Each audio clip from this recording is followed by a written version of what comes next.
So the Phantoms have dropped the first game of the league season, 6-5 to the Hull Seahawks, and I'm really lucky to have Tom Norton join us. Tom, a disappointing result. Phantoms got off to a flyer really after conceding the first goal, leading 4-1 at the end of 20. Couldn't keep that pace for the remainder of the game, and obviously a disappointing defeat.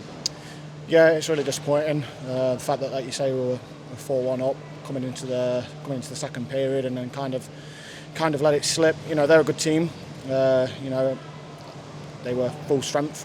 You know, we were missing 3 guys when you think obviously we've still not got that third import yet, and obviously no Austin and no Martin. So I think we can hold our heads high in that regard. That we stuck with them, and it was a 6-5 game at the end of it. But you can't help but feel a bit disappointed really where we were at with it. I think some ill-timed penalties kind of let them back into the game and swung the momentum, and it was kind of them we were always battling. But I think we can still take a lot of positives from today. But it's a big game tomorrow in Slough now that we've got to dust ourselves off for. So yeah, it's hard sometimes to be positive after leading, and now obviously being in a position where I'm talking to you, obviously 6-5 down, and we've lost again. I mean, I think obviously Declan Barmer scores the opener after a couple of minutes. We get 2 power play goals and go into the first intermission looking good. Key moments. I thought Marzi was awesome after we'd scored our 2 power play goals, kept the puck out, but they scored early in the second. I think that just kind of lit the kind of fire, if you like, and they got some momentum from that. Yeah, like you say, we said before the game we've got to stay out the box. We've got to stay out the box. They're dangerous. You look at the power play that they've got at the top, and then obviously Sevek with a shot one side, and obviously Bobby the other side, and guys and down low. You can't afford to give them chances on the power play, one after the other like that. Like they couldn't really afford to give us chances either. No. But at the end of the day, they scored more goals than we did at the end of the day when it mattered. And like I say, it's frustrating because after the first period we were there, and I think it's a big learning curve there for us for the rest of the year. Definitely doesn't ruin our season with it being the first game, but I think there's a lot to take from it and a lot of learning to take from that. Some interesting stuff going forward. Obviously, the Phantoms scored. It was 4 goals.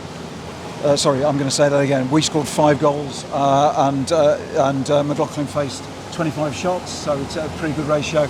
Second period in particular, they put 19 shots on goal, and you can have Marzi playing like Superman, but conceding that many shots on goal, he's got to be lights out. Thought he was great for a large part, throughout the game. I don't want to discredit Jordan, he played really well, but you face that many shots and you're in trouble.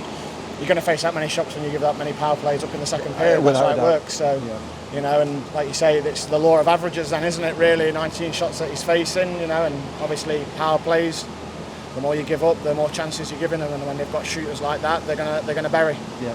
So, away at Slough tomorrow night, Bees, and of course all the teams are looking slightly different, changing lineup, but we might expect a different style of game tomorrow night. Certainly tonight, that looked like a Matthew Davies Hull side. With that roster, that looked like a Hull team. Be interesting tomorrow night. Yeah, and Slough's never an easy place to go. The ice surface is very different. Small neutral zone, big offensive zones and D zones. So they're used to playing in those areas. So it's all about not turning the puck over in the neutral zone there and getting it deep and playing in their end. And we've got to be ready to play there because they've picked up some good players, kind of the ones from Basingstoke that were kind of their stalwarts there, I guess you'd call them. So they're going to be a completely different outfit this year. So we don't want to leave this weekend without any points. So tomorrow is a must-win game for us really to get our season off. Okay, well thanks for joining us this evening. Pitbull's here next Sunday, and we'll see you then. Thanks for joining us. Thank you.